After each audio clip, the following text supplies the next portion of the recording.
संत शिरोमणि आचार्य गुरुवर श्री विद्यासागर जी महाराज की जय। नवाचार्य श्री समय सागर जी महाराज की जय। अरहम योग प्रणेता पूज्य गुरुवर श्री प्रणम्य सागर जी महाराज की जय। ओम अरहम नमः। स्वाध्याय प्रेमी बंधुओं, आप सभी का आचार्य उमा स्वामी द्वारा विरचित गागर में सागर भरने वाले अनोखे ग्रंथ श्री तत्वार्थ सूत्र ग्रंथराज जी के स्वाध्याय में स्वागत है। 7 तत्वों और रत्नत्रय से गूंथे इन अनुपम सूत्रों में अब हम आ गए हैं जीव तत्व के लिए सम्यक चारित्र रूप अपनाने योग्य संवर और निर्जरा तत्व में। नौ तत्वों को ही आचार्य ने उपादेय अर्थात ग्रहण करने योग्य बताया है। और अब हम अपने अतिशय पुण्य फल से इस उपादेय विज्ञान अध्याय 9 के स्वाध्याय में जिनेंद्र भगवान द्वारा बताए गए वास्तविक मोक्ष मार्ग अर्थात दिगंबर साधु की चर्या को जानेंगे। जो नए स्वाध्याय प्रेमी अब हमारे साथ जुड़ रहे हैं, वह पुराने स्वाध्याय के छूटने का विकल्प न करें। निश्चिंत भाव से स्वाध्याय करें। मुनिश्री की सरस सरल वाणी में उन्हें यह जटिल विषय भी बड़ी आसानी से समझ में आ जाएगा। स्वाध्याय प्रारंभ करने से पहले हम अध्याय 9 का सूत्र पाठ कर लेते हैं ताकि हम इन्हें कंठस्थ कर सकें। यदि आपने पिछले अध्यायों की मौखिक सूत्र पाठ परीक्षा नहीं दी है तो भी आपको यह पाठ अवश्य करना चाहिए और इन्हें कंठस्थ करने का प्रयास करना चाहिए। मोक्ष मार्गस्य नेतारं भेत्तारं कर्म भूव्रतां ज्ञातारं विश्वतत्त्वानां वन्दे तद्गुणलब्धये। आश्रम निरोधः संवरः स गुप्ति समिति धर्मानुप्रेक्षा परिसहजय चारित्रहि तपसा निर्जरा च सम्यक योग निग्रहो गुप्तिः ईर्याभाषैषणादान निक्षेपोत्सर्गा समितयः उत्तम क्षमा मार्दवार्जव शौच सत्य संयम तपस्त्यागा किंचन्य ब्रह्मचर्याणि धर्मः अनित्या शरण संसारैकत्वा न्यत्वा शुच्यास्रव संवर निर्जरा लोक बोधि दुर्लभ धर्म स्वाख्या तत्वानुचिंतन मनुप्रेक्षाः मार्गाच्यवन निर्जरार्थम परिषोडव्याः परिशः क्षुत पिपासा शीतोष्ण दंश मशक नाग्न्यारति स्त्रीचर्या निषद्या शय्या क्रोश वध याचना लाभ रोग तृण स्पर्श मल सत्कार पुरस्कार प्रज्ञा ज्ञाना दर्शनानि सूक्ष्म सांपराय छदमस्त वीतरागयोश चतुर्दश एकादश जिने बादर सांपराये सर्वे ज्ञानावरणे प्रज्ञा ज्ञाने दर्शन मोहांतराययो रदर्शना लाभौ चारित्र मोहे नाग्न्यारति स्त्री निसद्या क्रोश याचना सत्कार पुरस्काराः वेदनीये शेषाः एकादयो भाज्या युगपदे कस्मिन्नई कौन विंशतेः सामायिकच्छेदोपस्थापना परिहार विशुद्धि सूक्ष्म सांपराय यथाख्यात मिति चारित्रम् अनशनाव मौदर्य वृत्ति परिसंख्यान रस परित्याग विविक्त शय्यासन कायक क्लेशा वायम तपः प्रायश्चित्त विनय वैयावृत्त स्वाध्याय व्युत्सर्ग ध्यानान्युत्तरम् नव चतुर्दश पंच द्विभेदा यथाक्रमं प्राक ध्यानात् आलोचना प्रतिक्रमण तदुभय विवेक व्युत्सर्ग तपश्छेद परिहारोपस्थापनाः ज्ञान दर्शन चारित्रोपचाराः आचार्योपाध्याय तपस्वी शैक्ष्य ग्लान गण कुल संग साधु मनोज्ञानाम् वाचना पृच्छनानुप्रेक्षाम्नाय धर्मोपदेशाः बाह्याभ्यन्तरोपद्यो उत्तम सहननस्यैकाग्रचिन्ता निरोधो ध्यान मान्तर मुहूर्तात् आर्त रौद्र धर्म्य शुक्लानि परे मोक्ष हेतु आर्त ममनोज्ञस्य संप्रयोगे तद विप्रयोगाय स्मृति समन्वाहारः विपरीतम मनोज्ञस्य वेदनायाश्च निदानं च तदविरत देश विरत प्रमत्त संयतानां हिंसा नृतस्तेय विषय संरक्षणेभ्यो रौद्रमविरत देश विरतयोः आज्ञापाय विपाक संस्थान विचयाय धर्म्यम् शुक्ले चाद्ये पूर्वविदः परे केवलिनः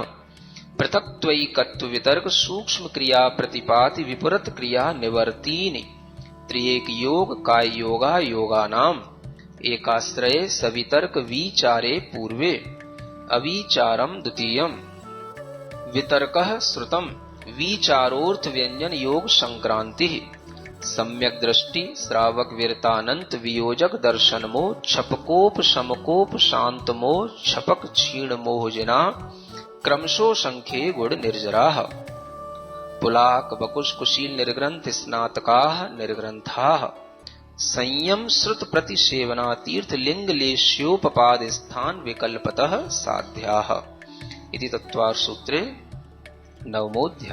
पूज्य मुनि श्री कहते हैं कि सिर्फ सूत्र के पाठन से ही हमारी विशुद्धि कई गुना बढ़ जाती है। तो आइए अब हम चलते हैं उपादेय विज्ञान की कक्षा की ओर।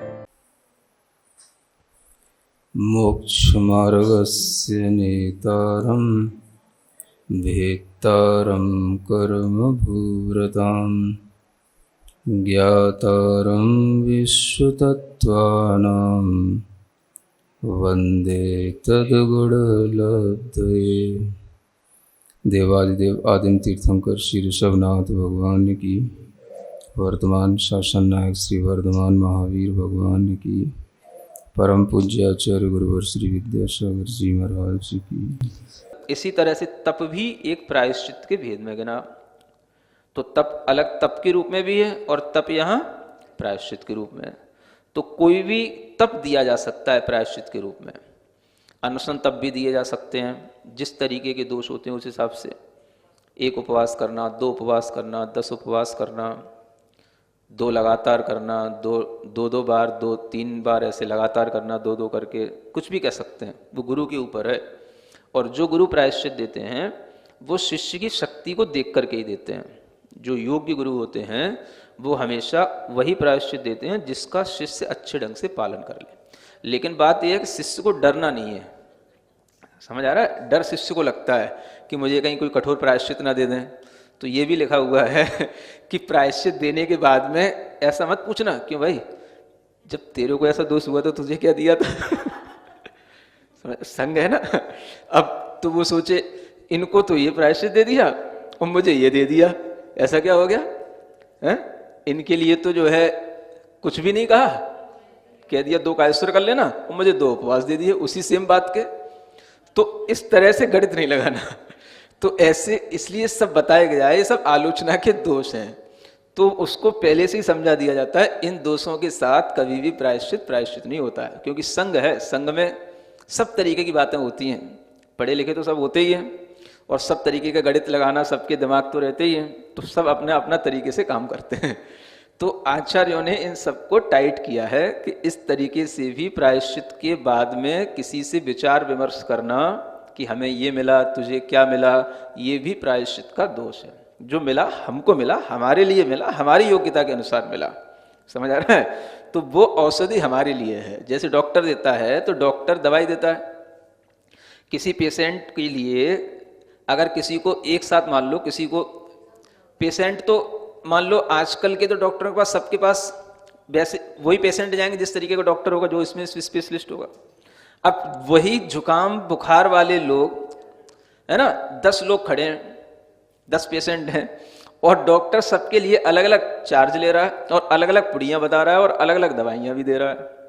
तो वो डॉक्टर जानता है। अब वो पेशेंट आपस में करने लगे, मेरा बिल तो 200 का बना दिया, तेरा बिल कितने का बनाया था? समझा? तो वो बात जमती नहीं। तो जिस तरीके से ये नहीं जमता उसी तरीके से ये इधर भी आध्यात्मिक क्षेत्र में बात जमती नहीं। लेकिन ये प्रवृत्तियां चूंकि मानसिक प्रवृत्तियां हैं, आदमी की सहज प्रवृत्तियां हो जाती हैं, तो उनको रोकने के लिए भी कहा कि इस तरह से प्रायश्चित लेने के बाद में विचार विमर्श करने की जरूरत नहीं है। तो ये तप भी इसी तरीके से दिए जाते हैं जिसकी जैसी योग्यता होती है। कोई उपवास के योग्य होता है तो उपवास का तप देते हैं, कोई ऊनोदर के योग्य होता है तो उसे ऊनोदर तप दे देते हैं। कई बार गुरु ये भी देख लेते हैं कि ये उपवास तो खूब कर लेता है और ऊनोदर कर पाता है कि नहीं, तो उसे ऊनोदर तप देते हैं। बोले तुझे उपवास नहीं देंगे, क्या करना तुझे? ऊनोदर करना। तो उसे ऊनोदर में कठिनाई होती है। समझ आ रहा है? या उसके लिए रस परित्याग दे देंगे, है ना। उपवास करना सरल है और रस परित्याग के साथ भोजन करना कठिन होता है। क्या सुन रहे हो? सरल से मतलब ऐसा नहीं समझना कि जो कर रहे हैं वो कि सरल कर रहे हैं, लेकिन रस परित्याग के साथ, 6 रसों के त्याग के साथ में आपको भोजन करना है। तो आप देखो 6 रसों के साथ के त्याग भोजन करके आना है। क्या समझ में आ रहा है? 6 रस में क्या क्या आ गया? सब आ गया। अब घी लगी रोटी नहीं खाना है ना, घी की बनी हुई सब्जियां, तेल की बनी हुई सब्जियां अब नहीं है तो अब कोई है? हाँ, तो ऐसा नहीं है कि मेरा आज 6 रसों का त्याग है इसलिए श्रावक लोगों ध्यान रखना, ऐसा बोलना नहीं पड़ेगा। वो सामान्य तरीके से ही जाएगा, बस वहीं पर देखेगा योग्य है कि नहीं है। नहीं है तो नहीं खाएगा, जो मिलेगा उतने में लेकर आ जाएगा। चना मूंगफली मिल गई वही ठीक है ना। दूसरे फल वगैरह मिल गए कोई वो ठीक है, अगर नहीं है तो पानी पी के आ जाएगा।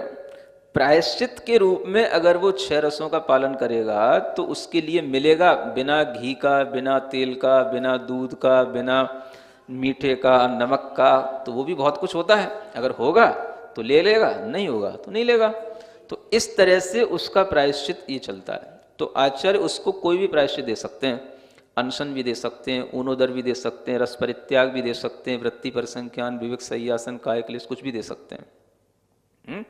कह सकते हैं धूप में जाकर 1 घंटे के लिए खड़ा हो जा, काय क्लेश हो गया। ठंडी में जाकर के बाहर छत में खड़ा हो जा 1 घंटे के लिए, तो ये उसका प्रायश्चित हो गया। तो कुछ भी हो सकता है, ये काय क्लेश नाम का तप है। तो तप भी प्रायश्चित में दिए जाते हैं। समझ आ रहा है ना? जो डॉक्टर होता है वह जब अपने पेशेंट का इलाज करता है तो कमजोर दिल वाला नहीं होता। समझ आ रहा है? वो पेशेंट के लिए वही इलाज करता है जिससे उसका रोग ठीक हो। देखने वाले को भले ही लगे कि ये डॉक्टर कितना निर्दयी है, देखने वाला भले ही कहे ये डॉक्टर को दया नहीं आती क्या, कैसी चीर फाड़ करता रहता है, किच किच किच किच वो करते रहे, तो ऐसे लोगों को वहाँ पे खड़ा नहीं किया जाता है जो किच किच किच किच करते हो। किच किच जानते हो ना, है ना? खासतौर से महिलाओं में आदत होती है ना, हर छोटी छोटी सी बात पे है ना। तो इसलिए आपने देखा होगा जितने भी ऑपरेशन थिएटर होते हैं वहाँ पर कोई को भी खड़ा नहीं रखा जाता जब ऑपरेशन डॉक्टर करता है तो, है ना। क्योंकि जो उसके रिलेटिव्स होंगे, जो उसके अपने फैमिलियर होंगे, वो सब अगर वहाँ खड़े होंगे तो ऑपरेशन होने ही नहीं देंगे। तो कहीं हो क्या कर रहे हो, कहाँ कैंची लगा रहे हो, कहाँ कर रहे हो, क्या काट रहे हो, तो वो कभी नहीं हो सकता। तो ये सब चीज एकांत की है। इसलिए ये भी कहा गया है कि जो प्रायश्चित लेने जाए वो एकांत में गुरु से निवेदन करे, कोई ना बैठा हो, है ना, क्योंकि वो भी फिर केस बन जाएगा कुछ ना कुछ तो अकेला एकांत में ही गुरु से निवेदन करे, और गुरु भी जो है उसके उस जो दोष है उसको गुप्त रखता है, किसी को बताता नहीं है। रहस्य का वह अपने अंदर कभी भी उद्घाटन नहीं करता है।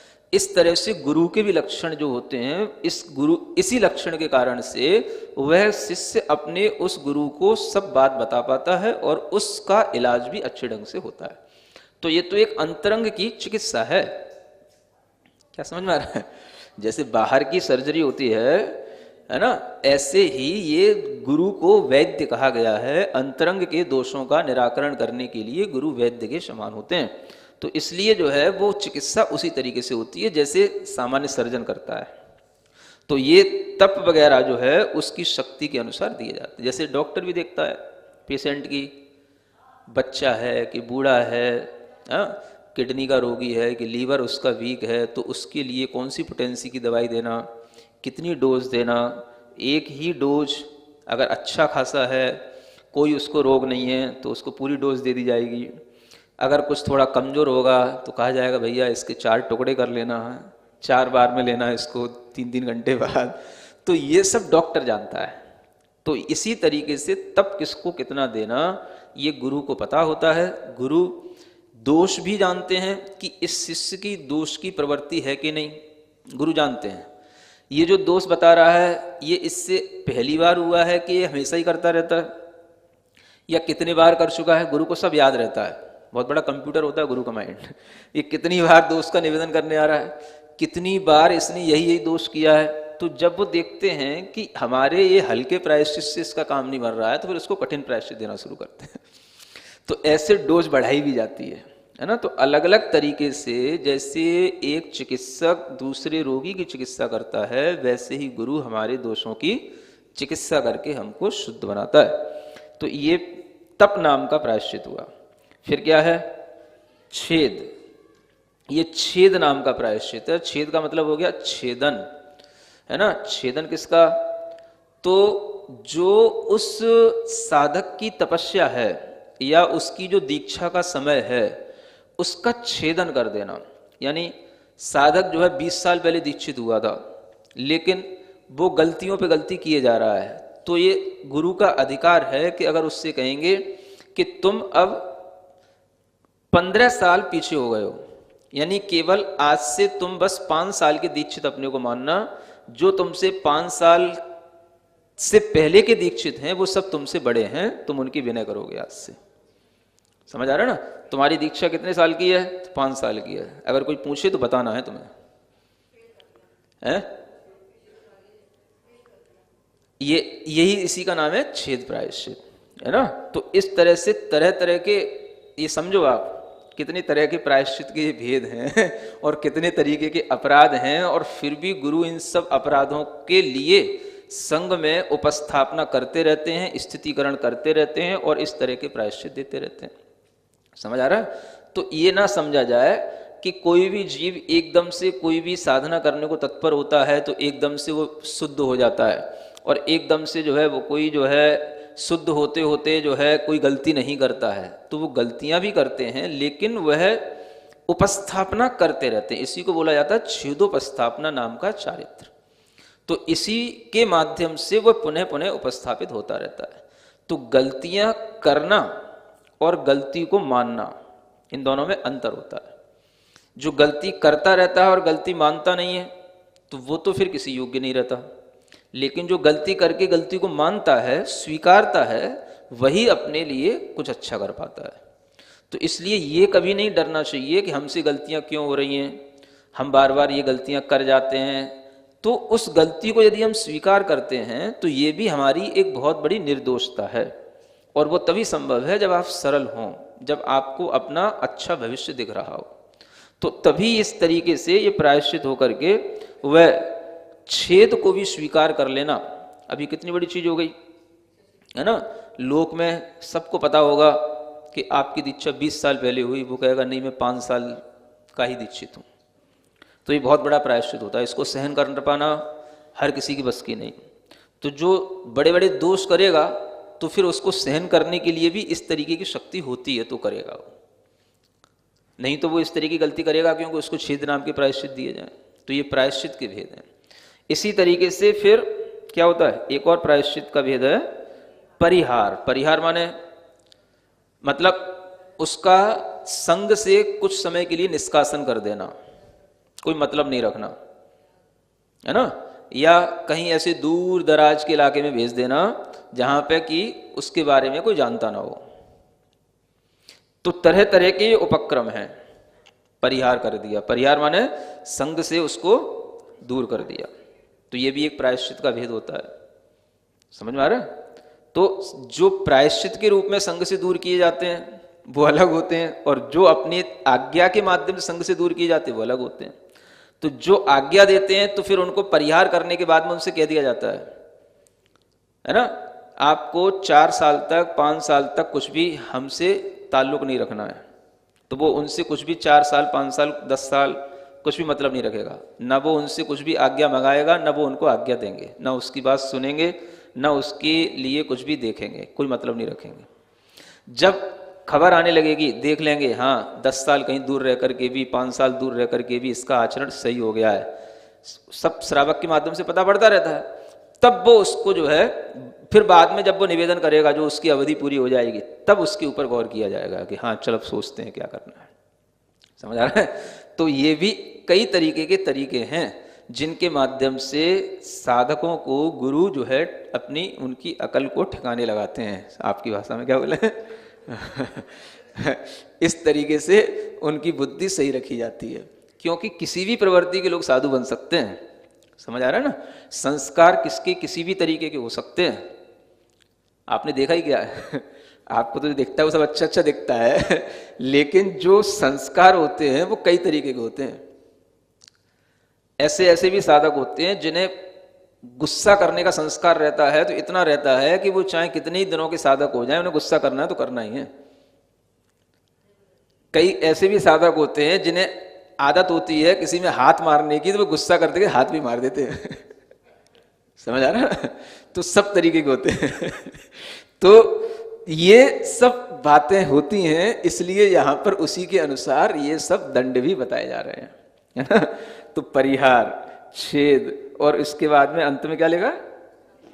उपस्थापना। उपस्थापना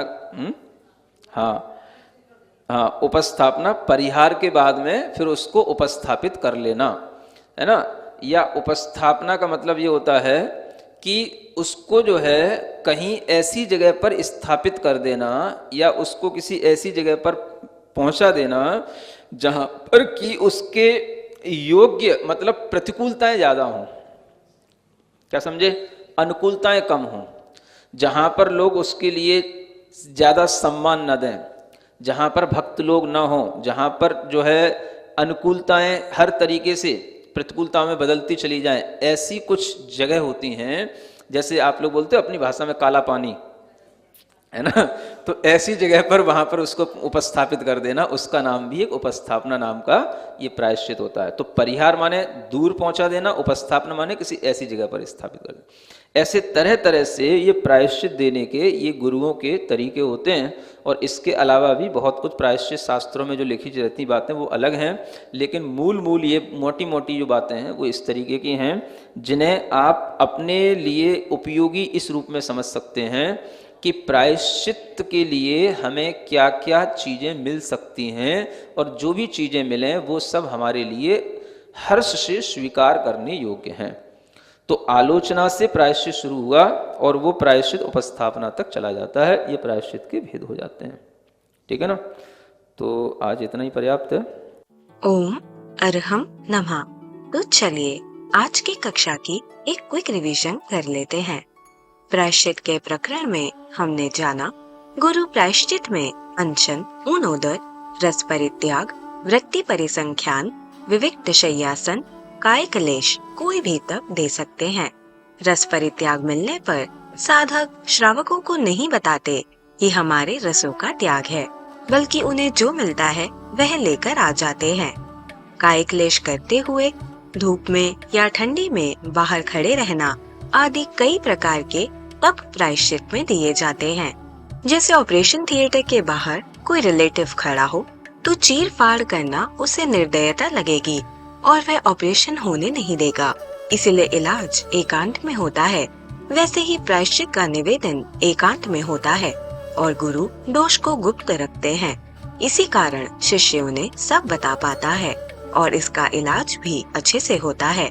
जैसे डॉक्टर बाहर की सर्जरी करता है, वैसे ही गुरु अंतरंग चिकित्सा करके अंतरंग से दोषों को निकालने वाले वैद्य होते हैं।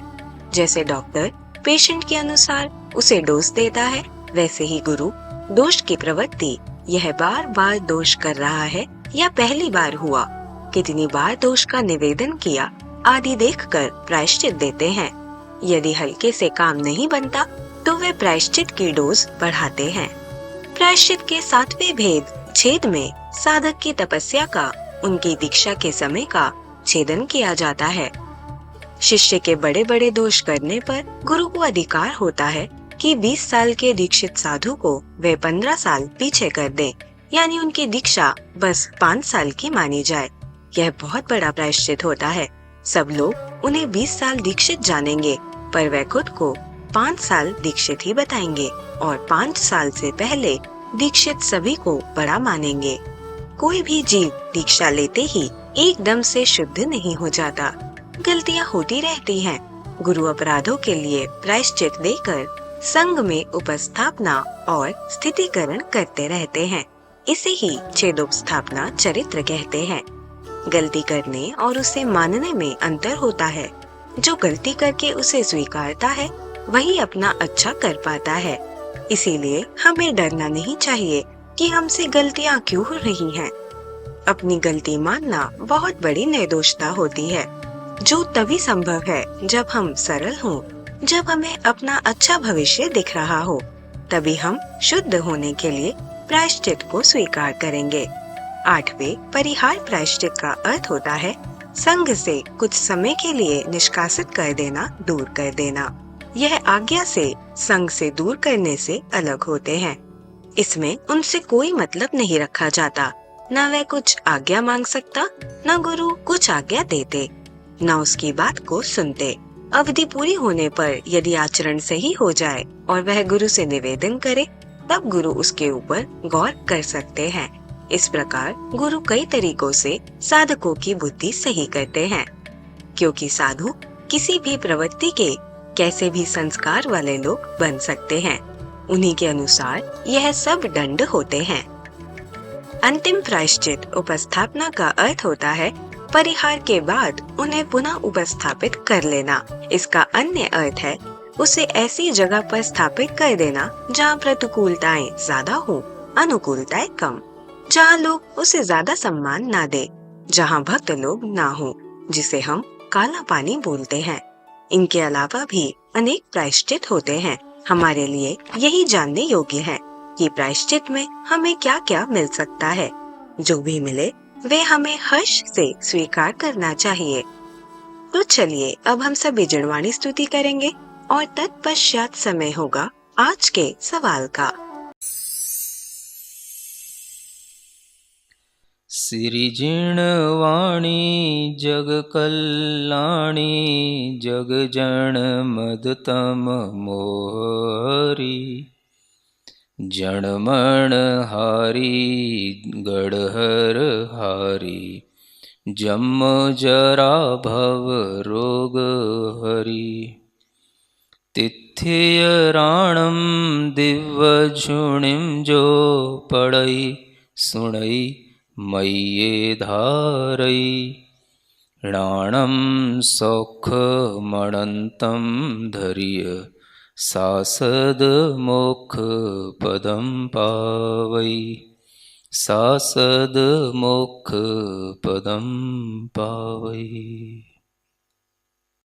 अब समय है आज के प्रतियोगिता प्रश्न में भाग लेकर आकर्षक पुरस्कार जीतने का। आप अपने फोन को QR कोड स्कैन करने के लिए तैयार रखें या दिए गए लिंक पे जाएं। आप अपना उत्तर चुनकर हमें कल शाम 5 बजे तक भेज सकते हैं।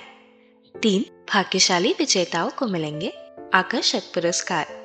विजेताओं का नाम इसी कार्यक्रम में हर रविवार को घोषित किया जाएगा।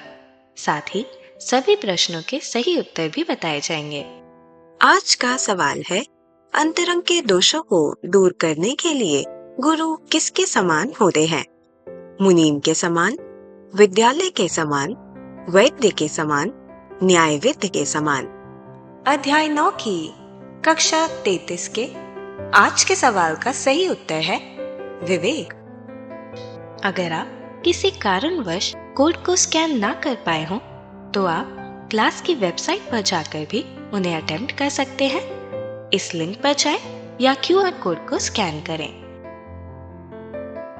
धन्य है हमारा पुण्य जो मुनिश्री ने हमें उपादेय विज्ञान जैसे कठिन विषय को इतनी सरलता से समझाया, जिससे हम पंच परमेष्टि में आसीन आचार्य, उपाध्याय और साधु परमेष्टि के मूल गुणों और चर्या संबंधी भ्रांतियों को दूर करके श्रावक धर्म को निभा पाए और सच्चे गुरु के प्रति समर्पित हो पाए। और यह ज्ञान आप अपने परिवार, मित्र, समाज के लोगों को इस स्वाध्याय से जोड़कर उन तक दे सकते हैं। आप सिर्फ उन्हें हमारी वेबसाइट ttv.arham.yoga शेयर करें और उन्हें यह सभी क्लासेस मिल जाएंगी। अभ्यास प्रश्न करके आप अपने ज्ञान को प्रगाढ़ करने का मौका और आज के सवाल में पुरस्कार जीतने का मौका भी पा सकते हैं। तो आज ही अपने बच्चों, मित्रगणों और परिवारजनों को इससे जोड़ें और अपना और उनका पुण्य बढ़ाएं। ओम अरहम नमः।